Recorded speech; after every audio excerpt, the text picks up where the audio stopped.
Alright, so it has been forever since my last installment of my Europe trip videos, but I am ready to get started again on Italy Part 2.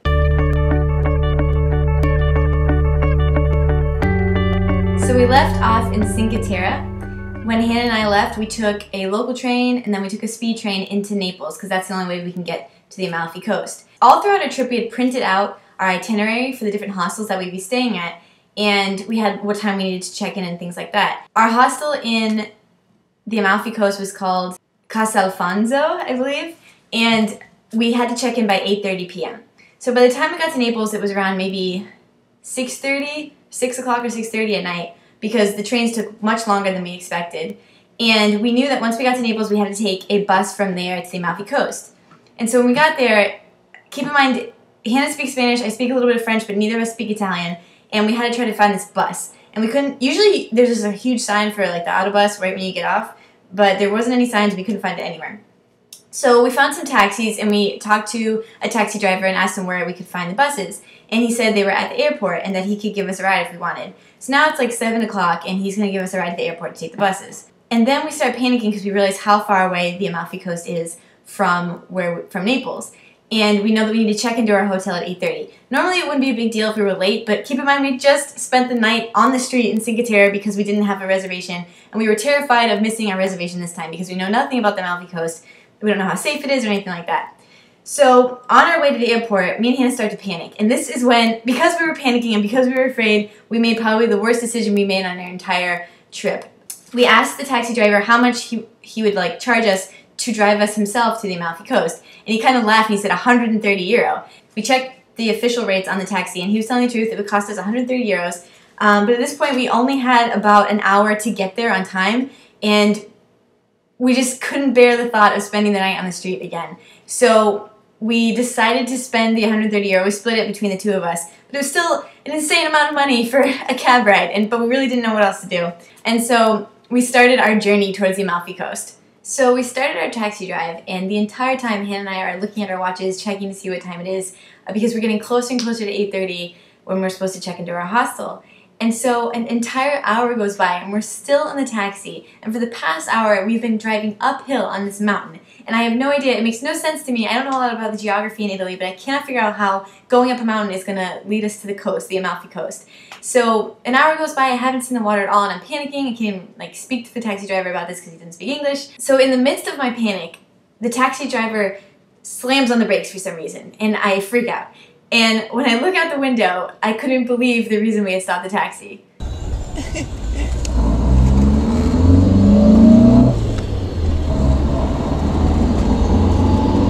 We actually had to stop the taxi because there was two old men that were herding goats across the road. And they barely even acknowledged that the taxi was there. They just kind of like kept going about their way, and we had to slam the brakes just to avoid them.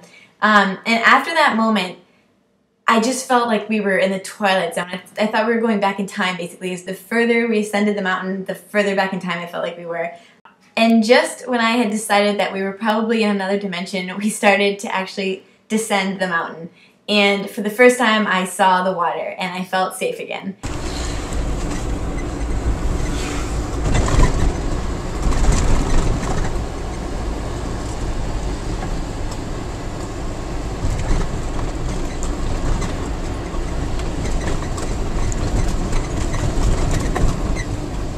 So by the time we actually got dropped off at our hostel, it was probably 10 o'clock at night, 9:30 or 10. I remember it was still a little bit light out, so maybe not quite that late, but it was way past our reservation time.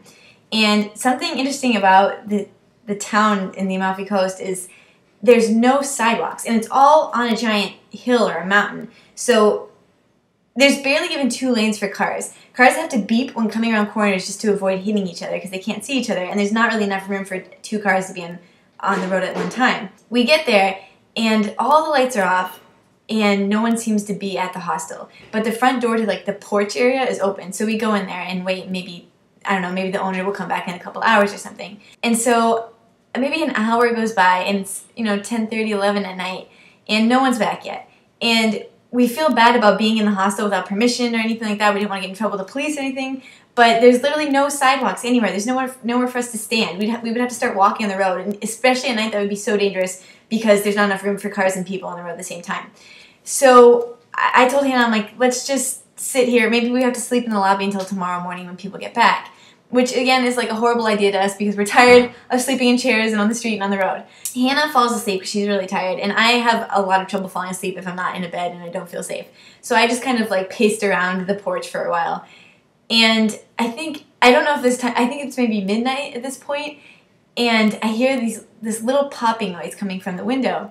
And so I walked over and I had my backpack on and everything, and I looked out, and when you're on a mountain, it gives you a really interesting view of the horizon. Like, I can see another town on the other side of the mountain from the window. So all the little houses look like little miniature houses, and I'm looking at them.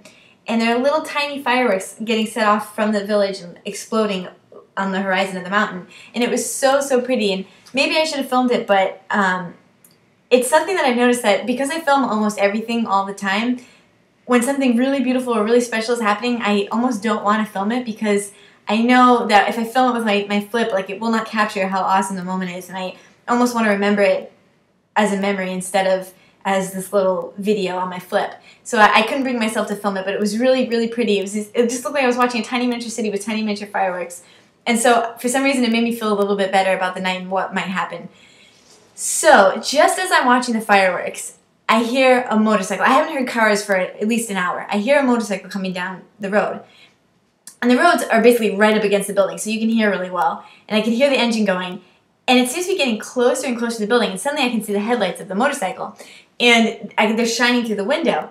And it gets closer and closer to the building until there's a huge crash. And it sounds like the motorcycle has run into the building. So, I freak out. I don't know what's going on. And so I run over and wake up Hannah. So Hannah and I are kind of sitting there in the dark in the shadows of the lobby waiting to see what happens. And from outside the door, I can hear this man, like, humming. I can hear him get off his motorcycle. He's like, and like he gets to the door, like drops his keys, picks them up, comes in, and he sounds kind of drunk. And he comes in the door. We're sitting in the lobby, like really terrified, just looking at him. He walks right past us. He's like opening his bag, doing this stuff, and I don't want to scare him. So I decide I should probably say hello before he turns around and sees us just kind of sitting in the dark. So I'm like, hello, and he jumps and turns around. He's like, oh my goodness, and he's like speaking Italian and all this stuff, and I'm like, hi, we're supposed to be staying here, like this is our hostel and all this stuff. He's like, 1 second, and he does this, and he runs upstairs. I hear him like turn on the TV. I don't know if he's like forgotten about us. Then like 20 minutes later, he comes back downstairs, and he's like trying to explain to us that someone's coming to help us.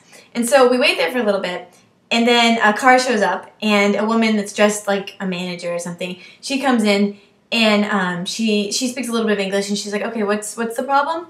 And we're like, hi, we were supposed to be staying here. At this point, it's like 1:30 in the morning, and we're like, we're supposed to be staying here, and here's our confirmation number and all this stuff. And she looks at our paperwork, and she goes, no. And me and Hannah are like, no, what? She's like, no, you don't have a reservation here. And we're like, yeah, this is the confirmation number. She goes, I don't know what this paperwork is. It doesn't make sense. It has nothing to do with Casa Alfonso. And we're like, and like we're just looking at her. She seems like really mean, and she won't let us stay there, and we don't know what's going on. And I might have maybe almost had tears in my eyes at this point, and I can see her looking at us, and she feels really bad, and she's like, you know what? I can take care of this. We can fix this. And me and her are like, thank God. Like, we did not know what we were going to do otherwise. And she goes, I have another hotel that you can stay at. This place is completely full. You don't want to stay here anyway. Let's come with me. I'll give you a ride to the other hotel. And we're like, okay. Like, we thought it was a little bit sketchy, but we just did not know what to do at this point. So, and she seemed nice and harmless. And so we got into her car, and she started driving us to her other hotel. And we go down the mountain a little bit, and we pull into this other place. It's also called Alfonso, but it has like a different name. And we go into there, and it's really dark out, and so we can't really see what the hotel's like or anything like that. So we go in and we check in, and she goes, oh, this is a 3-star hotel, by the way, and I'm going to give you the same price as the hostel. I'm like, oh, that sounds really great. And so she shows us to our room, and it's really beautiful. The tile is all like what you think of when you think of Italian tile, and it just has like that real like nautical feeling to it. The bed had this really pretty golden bed frame, and so it was really nice, but we still didn't really see any of our surroundings because it was so late at night. So in the morning when we got up and we went to kind of explore where we were staying, we couldn't believe how beautiful it was, the place she had put us. We were literally right on the water. The place where you go and eat breakfast is 2 steps from like the beach. And so we were just thrilled with where we were staying. We thought we were going to be sleeping on the street, and suddenly we're staying in a 3-star hotel. And it's really cool because the beach is covered, instead of, like, I'm used to Siesta Key sand, which is just like powder white sand. all the sand are these little gray pebbles, and they have sea glass and like pieces of tile that have been in the ocean forever, so all the corners are really soft. I collected a bunch of stuff while I was there, but for the entire 3 days that we were there, we just relaxed on the beach, and it was just unbelievably beautiful. It was exactly what you think of when you think of the coast of Italy.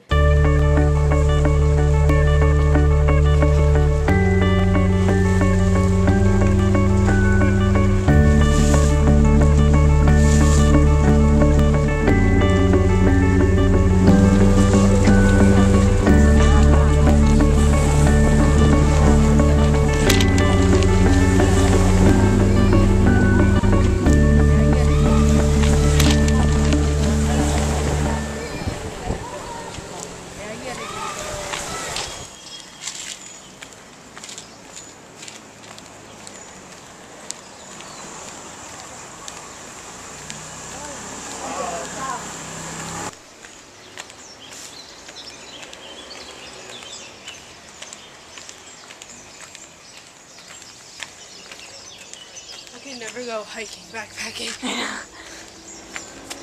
Dance. Hannah. Dance. What? Dance. Why? Don't ask why when someone asks you to dance. Do my nails. So while Hannah and I stayed at our hotel on the Amalfi Coast, we were in major saving money mode because we'd spent so much money on the taxi ride there.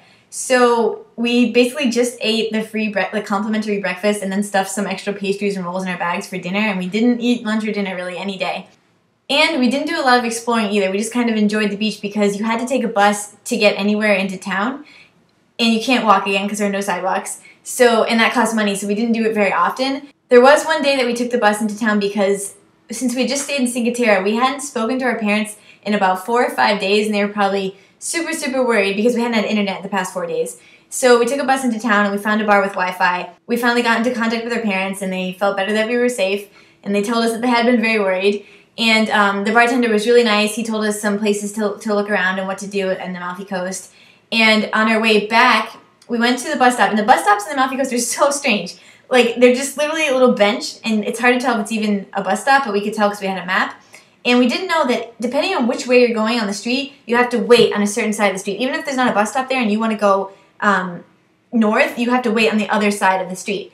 So we actually were waiting on the wrong side the whole entire time, and like 45 minutes went by and our bus didn't come, or passed us 2 times, we were on the wrong side. And so, again, we had messed up and it was getting late. A car stopped where we were sitting, and he was like, "Hey girls, do you need a ride?" And of course, my first instinct was like, "I'm not getting in the car with you." But then we looked, and it was the bartender from the bar we had used the Wi-Fi at, and he said, "It's me, Luigi, from the bar." And I'm not kidding, his name was Luigi. And so me and him are like, whatever, we need to get back. So he gave us a ride back to our hotel. And that was the first time I ever hitchhiked. I would not say to normally do that, but I don't know, a lot of strange things were happening, especially in the Amalfi Coast, so we just went with our instinct. So yeah, we spent every day there on the beach. We didn't do a lot of sightseeing, but we did enjoy the coast that we were staying on. When it came time to leave, we took a bus back, and that was the craziest bus ride I've ever been on. It reminded me of the night bus in Harry Potter. It was this very wide bus. It took up the entire street, and we were on the edge of the cliff the entire way, winding down the mountain. And it seemed like we were literally inches from every building and car that we passed. It was really scary, but it was a really cool bus ride.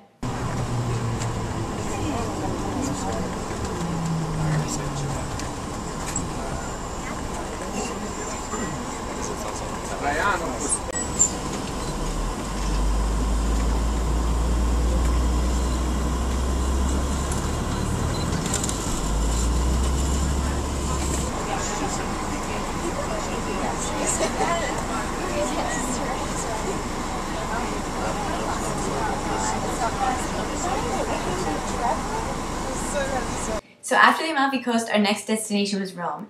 And I am so sad, but we had less than 24 hours that we were staying in Rome, and I wish we had booked a longer time because there's so much to see, and you really cannot do it all in 24 hours.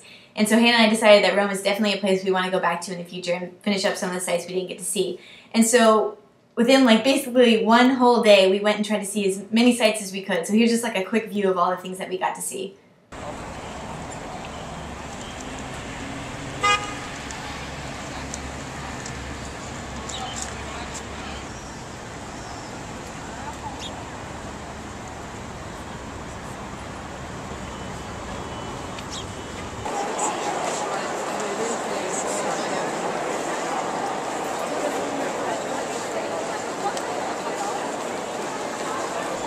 I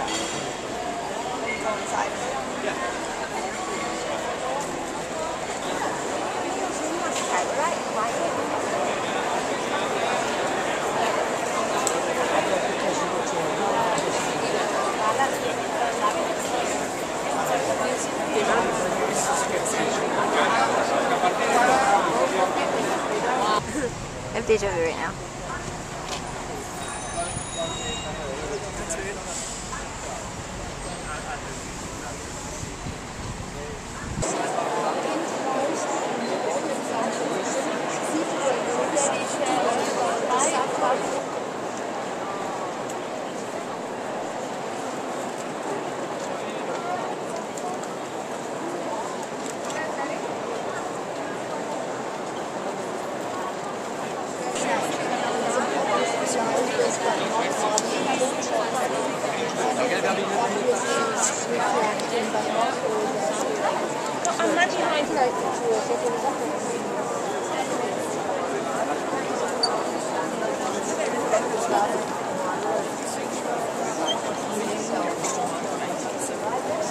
Hannah and I also had our absolute favorite meal out of all of Italy in Rome. And it was just this little restaurant that we stumbled upon, and we had a delicious margherita pizza, spaghetti pomodoro, and tuna salad and a complimentary shot of limoncello. It was so, so delicious. It was definitely our favorite.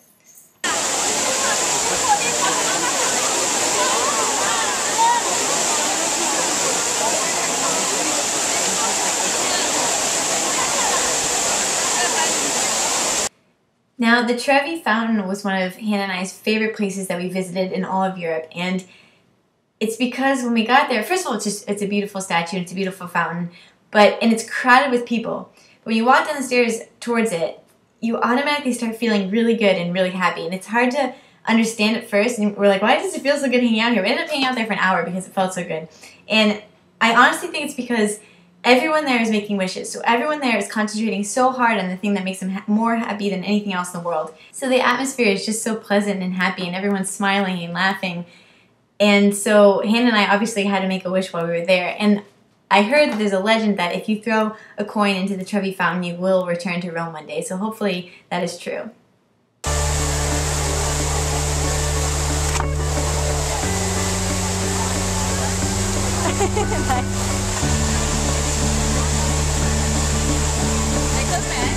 I didn't.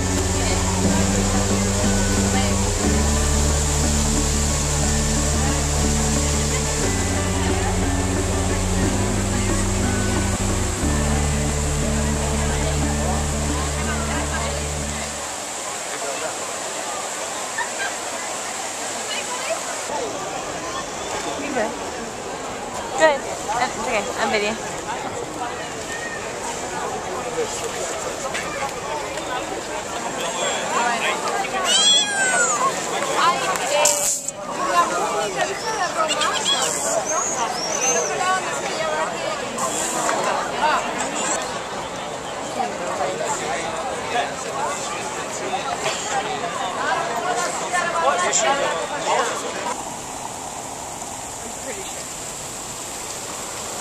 Oh, that's so cool.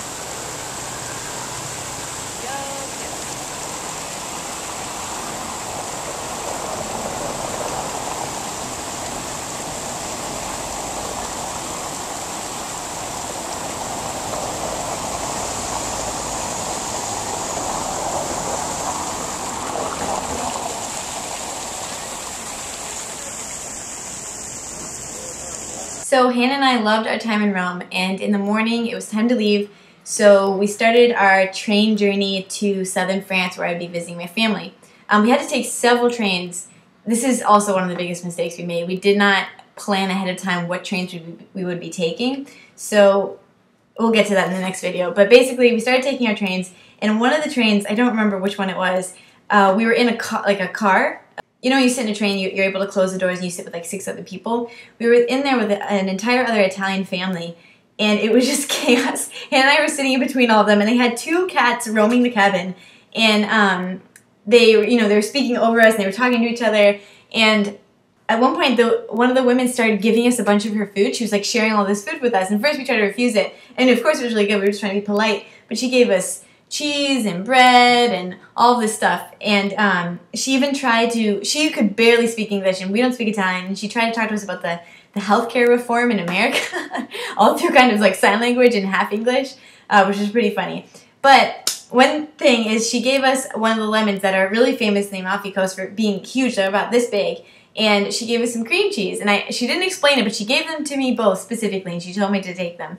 So Hannah and I thought about it, and I'm like, I wonder if it's like a tradition or something to eat them together. So we tried it when we were at the bus stop. Okay, so on the train in Italy, we met this really nice Italian couple. We couldn't understand it all, but they gave us a giant lemon and cream cheese and didn't explain it. So I put it in my bag, and I think we're supposed to maybe eat it together. But Hannah's gonna cut it up. It is humongous. Hold it to your head. Giant. Really fucking Yeah, so I'm pretty positive that you are not supposed to eat cream cheese and lemon together. All the Italian people were laughing at us. It tasted disgusting, and we were mistaken for sure. I don't know why she gave them both to us, but you were not supposed to eat them together. So after embarrassing ourselves at that bus stop, we got on the next couple trains headed towards southern France. So yeah, that concludes part 2 of my Italy trip, Europe trip video. So thanks for watching, and next time I see you, it'll be in France.